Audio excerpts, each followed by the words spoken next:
अस्सलाम वालेकुम जी सजनों ते बेलियो माछियो ते तेलियो लिवारो ते गुब्बारो सिखो ते सरदारो की हाल चाल है जनाब। ठीक हो? तबीयत से ठीक, अल्लाह पाक तुहानू सलामत रखे। ते हकीकत टीवी 277 इस चैनल सब्सक्राइब करो, लाइक करो, शेयर करो। ते जनाब अज दी न्यू ताज़ा तरीन जिहड़ी खबर लैके आए ना, नवा बिल पास होने जा रहा जनाब। वो की है कि सीधे लफ्ज़ों के अंदर इंज कहांगे कि अजकल के दौर के अंदर हुकूमत साड़ी आंदी जिहड़ा बंदा फरिश्ता बन के रहेगा ना, फरिश्ता जिहदे कोल किसी किस्म की कोई गलती ना होए, उन्होंने माफी है, बाकी सारे रगड़े जाएंगे। किवें कि सब फड़े जाएंगे।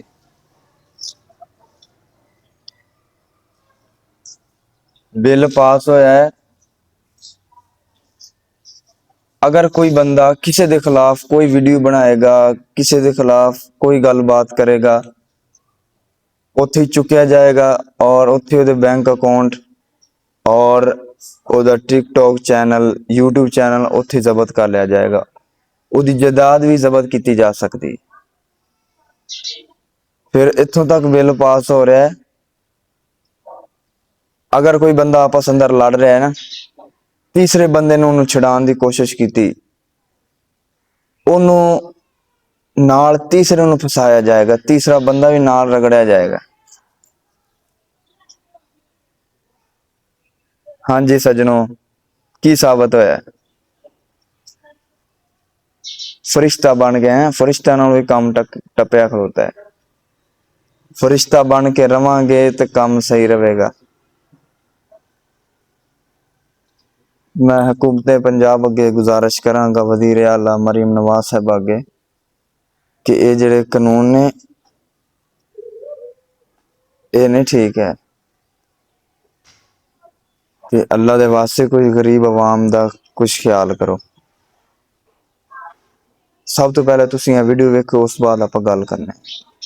मरियम नवाज शरीफ साहिबा की हुकूमत एक ऐसा कानून पंजाब में लेकर आने लगी है, अगर आपने किसी को गाली दी तो आपका मोबाइल फोन जब्त कर लिया जाएगा, आपके सोशल मीडिया के अकाउंट्स डिलीट कर दिए जाएंगे, आपके बैंक अकाउंट्स मुंजमद कर दिए जाएंगे, आपके फिंगरप्रिंट्स, बायोमेट्रिक और हैंड राइटिंग ले ली जाएगी, और तो और आपको एक इलेक्ट्रॉनिक डिवाइस का कड़ा पहनाया जाएगा और 3 महीने तक आपकी मॉनिटरिंग की जा सकेगी कि आप कहां जाते हैं, किससे मिलते हैं, क्या करते हैं, और आपको आदि मुजरिम डिक्लेयर कर लिया जाएगा। और इस कानून का सबसे खतरनाक पहलू ये है कि इसमें जनाब वीडियो तुसी देख ली होनी, फरिश्ता बन के रहने वाली गल है कि नहीं भला? ओ अल्लाह दा ना जे ना इस गरीब आवाम ते जुल्म करो। एक गरीब आवाम दा, एक गरीब बंदा जिहड़ा बेचारा 500 700 1000 रुपये दिहाड़ी कमान वाला,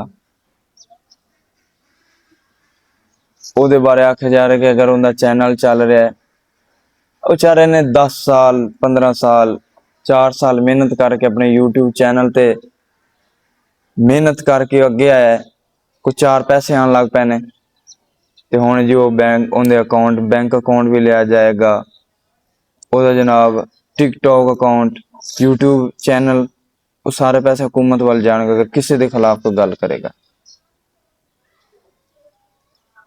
हक की गल, सच की गल वो हर मोड़ के अंदर करनी चाहिए है, क्योंकि कुरान ही सानू सबक देंदा, जाल हक वज़ा हकल बातिलु, हक इंशाअल्लाह अल्लाह के हुक्म दे नाल आके रहेगा और बातिल मिट के रहेगा अल्लाह के हुक्म दे नाल। ते इस वास्ते जिन्ना बेचारे ने मेहनत कीतियां ने अपने यूट्यूब चैनल वास्ते 4-5 साल ला के 8 साल ला के, अगर उन्होंने 4 आने आ रहे ने तो ये हुकूमत की तो कोई मेहनत नहीं, उन्हें आ बेचारे ने मेहनत की, कितों बेचारे ने पता नहीं पैसे फड़ फड़ा के पैकेज लाए होंगे, कितने बेचारे ने किनिया मेहनत करके जनाब उन्होंने वीडियो बना के फिर उन्होंने एडिट करके फिर उन्होंने थंबनेल ला के, देखो एक वीडियो बनाने वास्ते कितनी देर लगती है। ਉਹਨੂੰ ਐਡਿਟ ਕਰਨਾ, ਫਿਰ ਅਪਲੋਡ ਕਰਨਾ। ਸਾਰੀ ਗੇਮ ਪੈਸੇ ਦੀ ਪੈਕੇਜ ਲਵਾ ਕੇ ਵਿਚਾਰੇ ਨੇ ਸਾਰਾ ਕੰਮ ਕੀਤਾ ਹੈ। ਤੇ ਸਾਡੀ ਹਕੂਮਤ ਆਖ ਰਹੀ ਜੀ ਅਗਰ ਉਹਨੇ ਮਾੜੀ ਸੀ ਕਰ ਦਿੱਤੀ ਤੇ ਉਹਦਾ ਜਨਾਬ ਚੈਨਲ ਡਿਲੀਟ ਕੀਤਾ ਜਾਏਗਾ, ਉਹਦੇ ਪੈਸੇ ਹਕੂਮਤ ਵੱਲ ਜਾਣਗੇ। ਇਹ ਕੀ ਹੋ ਰਿਹਾ ਯਾਰ? ਕੋਈ ਅੱਲਾ ਦਾ ਖੌਫ ਕਰੋ, ਕੋਈ ਰੱਬ ਦਾ ਖੌਫ ਕਰੋ। ਅੱਲਾ ਦੀ ਬਾਰਗਾਹ ਵੀ ਲੱਗਣੀ, ਉੱਥੇ ਜਾ ਕੇ ਜਵਾਬ ਵੀ ਦੇਣਾ ਸੀ। ਵਿਚਾਰੇ ਜਿਹੜੇ ਕਮਾਂਡ ਹੈ ਨਾ, ਉਹ ਤੁਹਾਡੇ ਕੋਲ ਤਾਂ ਨਹੀਂ ਨਾ ਮੰਗ ਕੇ ਖਾ ਰਹੇ। ਉਹ ਆਪਣੀ ਮਿਹਨਤ ਮਜ਼ਦੂਰੀ ਕਰਕੇ ਕੋਈ ਟਿਕਟੋਕ ਤੋਂ, ਕੋਈ ਜਨਾਬ YouTube ਤੋਂ ਅਗਰ ਕੁਛ ਕਮਾ ਰਹੇ ਨੇ ਤੇ ਉਹਨਾਂ ਦੀ ਸਿਰਦਰਦੀ, ਉਹਨਾਂ ਨੇ ਸਿਰ ਖਪਾਇਆ, ਕੋਈ ਹਕੂਮਤ ਨੇ ਨਹੀਂ ਖਪਾਇਆ। ਚੰਗੇ ਕੰਮ ਦੀ ਅਸੀਂ ਤਾਰੀਫ ਕਰਨੇ ਆ। ਮਰੀਮ ਨਵਾਜ਼ ਸਾਹਿਬਾ ਨੇ ਜਿਹੜੇ ਕਾਨੂੰਨ ਜਨਾਬ ਕੱਢੇ ਨੇ, ਸੁਥਰਾ ਪੰਜਾਬ ਦੇ ਹਵਾਲੇ ਦੇ ਨਾਲ ਹੋ ਗਿਆ, CCD ਦੇ ਹਵਾਲੇ ਦੇ ਨਾਲ ਹੋ ਗਿਆ, ਪੈਟਰੋਲ ਦੀ ਕਮੀ ਹੋਈ ਹੈ। ਜਿਹੜੇ ਚੰਗੇ ਕੰਮ ਨੇ ਅਸੀਂ ਉਹਨਾਂ ਦੀ ਤਾਰੀਫ ਕਰਨੇ ਆ, ਪਰ ਜਿਹੜਾ ਕੰਮ ਗਲਤ ਹੈ ਉਹ ਗਲਤ ਹੈ। ਤੇ ਇਸ ਵਾਸਤੇ ਇਹ ਜਿਹੜੇ ਕਾਨੂੰਨ ਨੇ ਠੀਕ ਨਹੀਂ। ਗਰੀਬ ਦਾ ਬੱਚਾ ਅਗਰ ਕੁਛ ਕਮਾ ਰਿਹਾ, ਵਿਚਾਰੇ ਨੂੰ ਕਮਾ ਲੈਣ ਦਿਓ। ਉਹ ਇੱਕ ਸ਼ਾਇਰ ਨੇ ਕਲਮ ਚੁੱਕਿਆ ਤੇ ਬੜੀ ਉਹਨੇ ਪਿਆਰੀ ਗੱਲ ਕੀਤੀ ਹੈ। ਹਾਏ ਹਾਏ ਹਾਏ, ਜਿਹੜੇ ਅਮੀਰ ਲੋਕ ਨੇ ਏਸੀਆਂ ਦੇ ਕਮਰੇ ਜਨਾਬ ਖਾ ਪੀ ਕੇ, ਉਹਨਾਂ ਨੂੰ ਕਿਸੇ ਕਿਸਮ ਦੀ ਪਰਵਾਹ ਕੋਈ ਨਹੀਂ, ਉਹਨੂੰ ਨਾ ਕੋਈ ਵੱਡਾ ਪੁੱਛੇ ਤੇ ਨਾ ਛੋਟਾ ਪੁੱਛੇ। ਆ ਜਾ ਕੇ ਗਰੀਬ ਦਾ ਬੱਚਾ ਫਸਦਾ ਹੈ। शायर अंदर लगा कर जख्म नमक से मसाज करते हैं, लगा कर जख्म नमक से मसाज करते हैं। गरीब शहर तरसता है एक नवाले को, अमीर शहर के कुत्ते भी राज करते हैं, अमीर शहर के कुत्ते भी राज करते हैं। अगर जी तुहानू वीडियो पसंद आवे, इस वीडियो ਨੂੰ लाइक शेयर करना है। हकीकत टीवी ਨੂੰ भाईजान नहीं बोलना यार। हजे तुसी लाइक नहीं किया यार, सबसक्राइब नहीं किया,